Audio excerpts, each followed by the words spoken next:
Here's my surprise for you, Vera. You're fired. Effective immediately. That sentence should have shattered me completely. But instead, as I stood frozen in Amanda Morrison's glass-walled corner office, surrounded by wilted birthday balloons and an untouched grocery store cake, all I could feel was this strange, cold stillness. She delivered the news with a smirk, as if she'd just handed me a winning lottery ticket. Go ahead and pack your things, Amanda continued, her manicured nails drumming against her mahogany desk. Security will escort you out in 15 minutes. Badge and laptop on my desk before you leave. I nodded once. No arguments, no tears, just quiet acceptance. I turned and walked past Jennifer, the receptionist, who stared at me with wide eyes like she'd just witnessed a car accident. The elevator doors closed behind me, and my reflection stared back from the polished steel. Today was my 32nd birthday. It had started so differently. My husband Jake had made me pancakes at 6:30 a.m., singing Happy Birthday off-key while our golden retriever Buster wagged his tail around our kitchen island. Jake had kissed my forehead and said, "Just survive work today, babe. Then the real celebration begins." That morning, I thought the real celebration meant dinner at Romano's Italian Bistro or maybe a weekend trip to the mountains. Turns out, it was something entirely different. Now, sitting in my Honda Civic in the parking garage of Morrison & Associates Marketing, my employee badge still hanging from the rearview mirror, I called Jake. He picked up on the first ring. "Happy birthday, gorgeous," he said cheerfully. "What time should I pick you up for lunch?" "I'm already out," I replied quietly. "I got fired." Silence. Then, today? On your birthday? 10 minutes ago. A pause. Then Jake actually chuckled, not with amusement, but with a strange sense of knowing relief. "Good," he said simply. I blinked. "Good." He exhaled deeply. "Vera, we've talked about this for months. You were never safe there. You knew it. I knew it. You were carrying that entire agency while Amanda played executive dress-up with Daddy's company." He wasn't wrong. I had joined Morrison & Associates 3 years ago when it was a respected boutique marketing firm known for creative campaigns and client integrity. I was hired as a senior account manager, but within 6 months I'd restructured their client retention system, doubled their social media engagement rates, and personally saved 3 major accounts from walking away. When Robert Morrison, the founder and Amanda's father, ran things, I was valued, promoted, heard. Then came Robert's heart attack last year, and Amanda, fresh out of business school with 0 real-world experience, was handed the keys to the kingdom. In less than 8 months, she'd fired the entire creative team, hired her sorority sisters for key positions, and turned my department into her personal scapegoat for every failed campaign. She forgot to invite me to strategy meetings, dismissed my client insights as overthinking, and now on my birthday, she'd given me the ultimate gift, termination. By the time I got home, Jake had already changed out of his work clothes and was standing in our kitchen with 2 glasses of champagne. "What's this for?" I asked, setting down my keys. He smiled mysteriously. "To new beginnings," he said, clinking his glass against mine. "And to what happens in about 4 hours. "Jake, what are you talking about?" I asked, staring at the champagne bubbles rising in my glass. He didn't answer directly, just kissed my cheek and said, "Trust me on this one, Vera. Sometimes the worst day turns into the best thing that ever happened to you." 3 hours and 47 minutes later, my phone started buzzing on our living room coffee table. 1 missed call, then another, then 5 more in rapid succession. By the time I glanced at the screen, it showed 127 missed calls and 43 unread text messages. Every single one from Morrison & Associates, the office manager, department heads, even Amanda herself. And just like that, I realized something crucial. This wasn't just a firing. This was a catastrophic mistake. One they couldn't afford to have made. That evening, as Jake and I sat on our back deck under string lights he'd hung while I was gone, he finally explained what he'd known for weeks. "Amanda approved the Westfield Shopping Center campaign last Friday," he said carefully. "She submitted the entire pitch deck under your name and client credentials, but she completely changed your original strategy." My stomach dropped. "Jake, that's fraud. That's illegal." He nodded grimly. "And dangerous. Your original campaign was focused on family-friendly community engagement. Hers?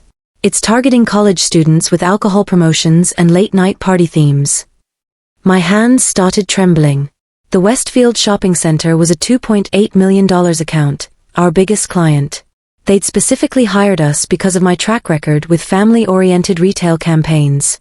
She forged your digital signature on the client approval forms, Vera.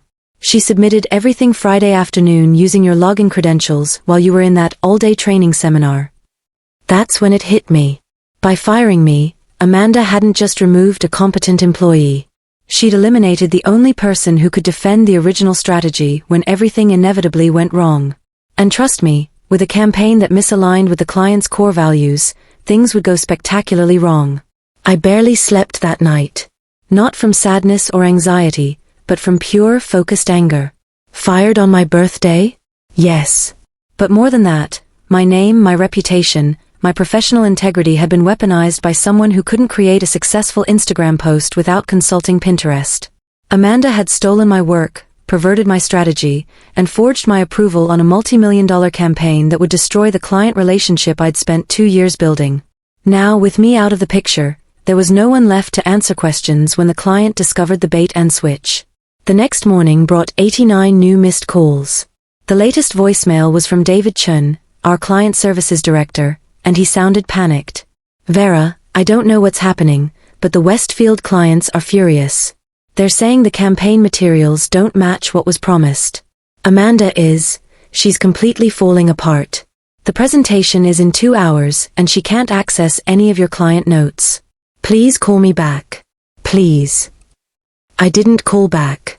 Instead, I sent a single text to David, direct all communication through legal counsel. This message will be documented. Then I picked up my laptop bag, turned to Jake, and said, I need you to make a phone call. Who do you know at the Better Business Bureau?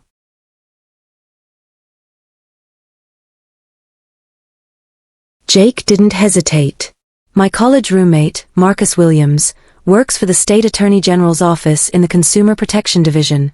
If what Amanda did crosses into fraud territory, he'll know exactly what to do. 2 hours later, I sat across from Marcus in a quiet conference room at the State Attorney General's office in downtown Denver. A sharp, focused man in his mid-30s with a no-nonsense demeanor and a reputation for taking down white-collar criminals. I laid out everything, the original Westfield campaign strategy, Amanda's altered version, the forged timestamps on my digital signature, the client approval forms that were submitted while I was in a documented training session across town. Marcus didn't interrupt once, just took methodical notes and occasionally asked for clarification. Finally, he looked up from his legal pad. Vera, what you're showing me isn't just workplace misconduct. This is identity theft, wire fraud, and potentially criminal misrepresentation. If that campaign launches and damages the client's business reputation, we're looking at serious financial crimes. What does that mean for me? I asked. It means you're not just a victim of wrongful termination. You're a victim of criminal fraud. And that, he said, tapping his pen against the table, changes everything. I'm going to flag this for immediate investigation, and you're going to need to document every interaction from here forward. Back home, Jake handed me a printed email that had just arrived. Subject line, Urgent Vera, please call immediately. From Robert Morrison himself, Amanda's father and the company founder. I hadn't spoken to Robert since his heart attack. We'd exchanged a few get-well cards during his recovery, but he'd been completely hands-off since Amanda took control. Jake read my hesitation. You should hear what he has to say, he said quietly. He built that company from nothing. He's not like his daughter. So I called. Vera. Robert's voice came through the phone, raspier than I remembered but still carrying authority. What the hell happened today? You mean besides being illegally fired and having my professional credentials forged on a multi-million-dollar fraud scheme? Long silence. Then softly, I'm sorry. I never should have stepped back so completely. I thought Amanda just needed space to find her leadership style. I didn't realize she needed supervision. I let the silence hang before responding. It's done now, Robert. Can we meet? I'm not asking you to come back, Vera. I know that ship has sailed. I need to understand how bad this really is. We agreed to meet that afternoon at a small coffee shop in Cherry Creek, far from the Morrison and Associates office. Robert looked older, grayer, but the regret in his eyes was unmistakable. "I built that agency for 22 years, he said, stirring sugar into his black coffee. "And my daughter nearly destroyed it in 8 months. I thought she just needed time to prove herself. I didn't realize she needed a leash." Before I could respond, my phone buzzed with another voicemail. This one from Amanda herself, and her voice was shaking. "Vera, look, maybe we can work something out. I didn't mean for things to go this far. Can we talk? Please? I'll reverse the termination. We'll call it a misunderstanding." A misunderstanding. I looked back at Robert. "They're scared," I said. "And they should be." I didn't respond to Amanda's desperate voicemail, not immediately. My hands were shaking too much from pure rage. The woman who had fired me with a smirk on my birthday now wanted to work something out, like she was returning a sweater to Target. Misunderstanding, she'd called it. As if terminating someone, forging digital signatures, and committing client fraud were just clerical errors. She had no idea that the State Attorney General's office had already opened a formal investigation. No idea that Marcus Williams was building a criminal case. And no idea that I wasn't coming back, not ever. But the deeper I dug into what had happened, the more I uncovered a truly chilling pattern.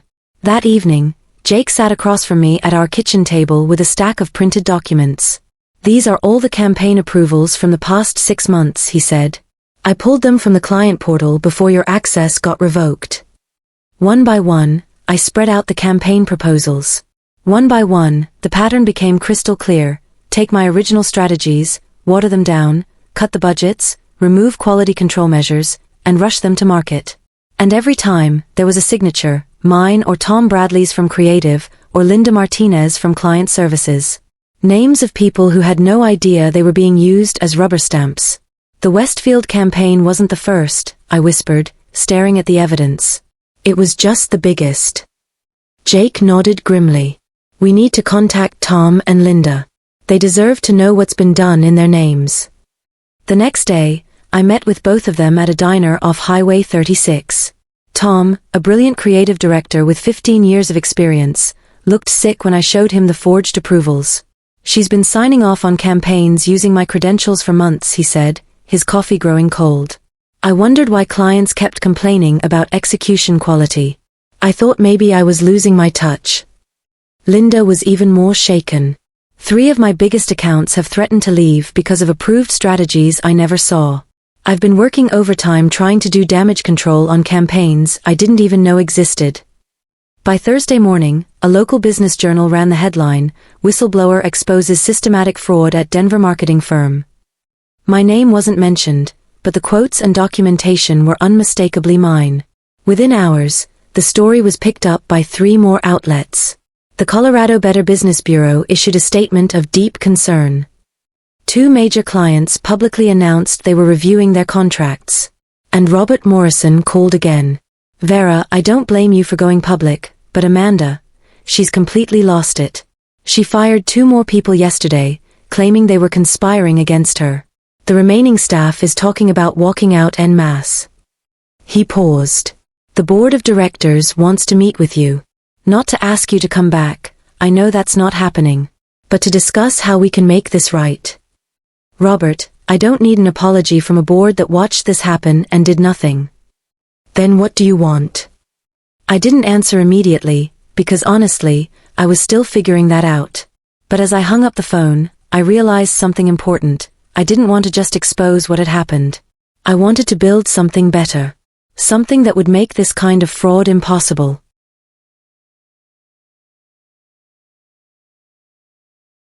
That night, Jake and I talked about something we'd both been avoiding. "What if this gets bigger than we expected?" he asked, refilling our wine glasses. "What if Amanda's family comes after you personally?" "You mean legally?" "I mean everything. Professionally, personally, financially. The Morrisons have money and connections. Desperate people do desperate things." I nodded slowly. It was a valid concern. But then I walked to our home office closet and pulled out a weathered portfolio I hadn't opened since graduating from Colorado State. A collection of business plans, marketing frameworks, and strategic models I developed during my MBA program. Inside was a complete blueprint for something I'd called Truth Point Marketing, a full-service agency built on radical transparency, client ownership of all creative assets, and ironclad ethical standards. I'd shelved the idea when Morrison and Associates offered me stability and growth potential.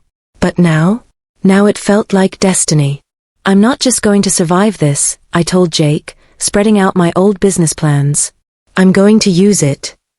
Within 48 hours, I'd registered Truth Point Marketing LLC.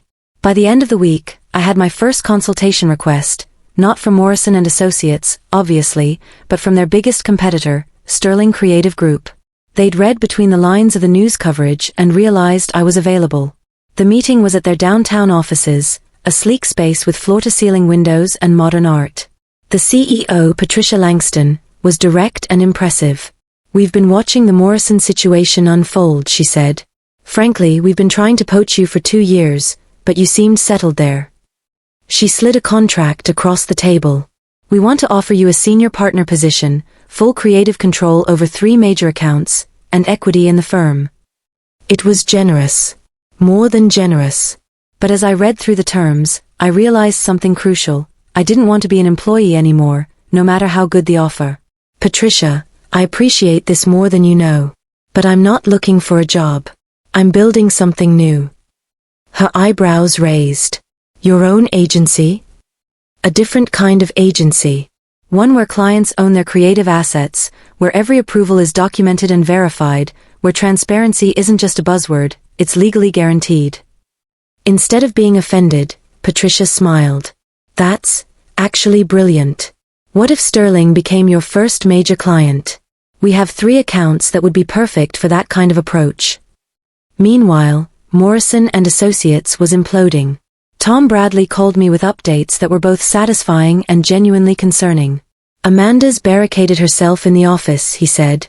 "She's demanding that everyone sign loyalty pledges and non-disclosure agreements. Half the staff has already quit. The other half is updating their resumes." Then came the call I'd been expecting. Robert Morrison, but this time he sounded desperate. "Vera, the board has removed Amanda from all operations. We're facing potential criminal charges, 3 major lawsuits, and complete staff exodus. We need help." "What kind of help?" "Consulting. Damage control. Crisis management. We'll pay whatever you ask. Just, please, help us survive this." It was tempting, not because I wanted to save them, but because I realized they needed exactly what I was building. And I could charge them premium rates to access it. I didn't respond to Robert's plea immediately. Instead, I spent the weekend finalizing my terms, my conditions, and my non-negotiables. When I finally called him back Monday morning, I was ready. "We can discuss a consulting arrangement," I said. "But this isn't a rescue mission, Robert. This is a complete restructuring.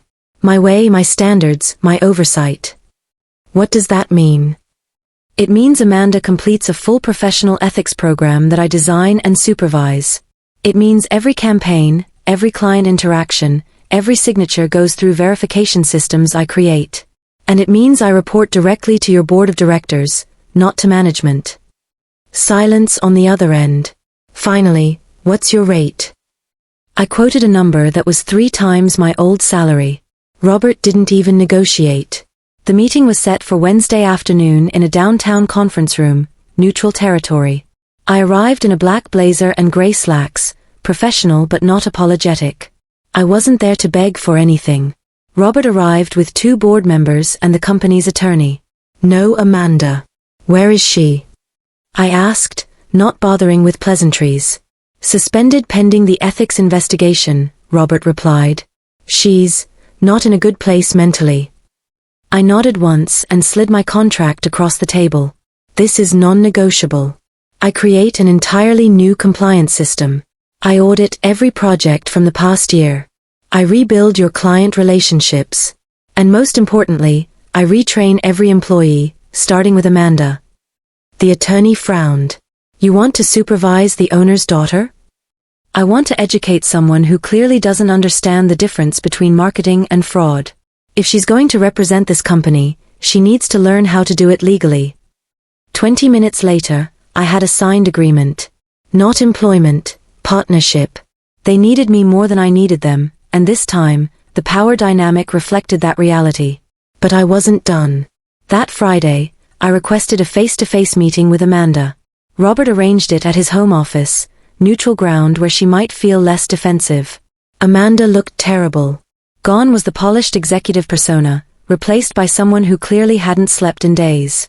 Dark circles under her eyes, hair pulled back in a messy ponytail, no makeup. "I know you probably hate me," she said before I could speak.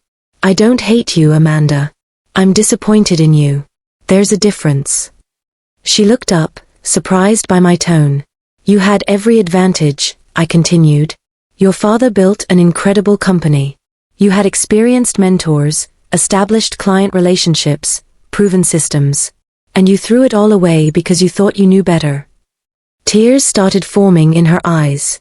I just wanted to prove I could run things differently. I wanted to show I was more than just Daddy's little girl. By stealing credit for other people's work? By forging signatures? By committing fraud? I didn't think of it as fraud. I thought I was streamlining things. That's when I realized something crucial. Amanda wasn't malicious. She was incompetent and arrogant, but not intentionally criminal. Which meant she could be taught, if she was willing to learn. "Here's what's going to happen," I said, pulling out a thick binder. "You're going to complete every module in this Ethics and Marketing Fundamentals program. Every assignment, every quiz, every case study. And you're going to do it right, or you're going to do it again."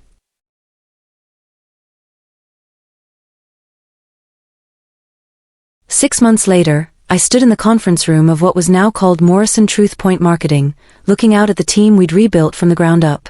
Some familiar faces, some new hires, all committed to the transparency standards we'd implemented across every client relationship. Amanda sat in the front row, taking notes during my monthly ethics training session.